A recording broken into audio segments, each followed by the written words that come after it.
Unconscious bias is a quiet yet powerful performance killer.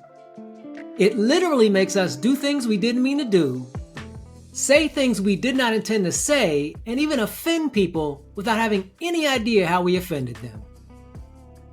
Now, why am I telling you this? Because on Thursday, April 18th, I have the honor of facilitating unconscious bias and uncomfortable conversations for the Multicultural ERG.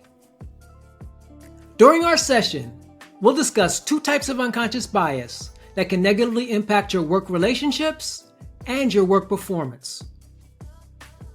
We'll also discuss uncomfortable conversations and the steps we can take to make these conversations more effective and hopefully a little less uncomfortable.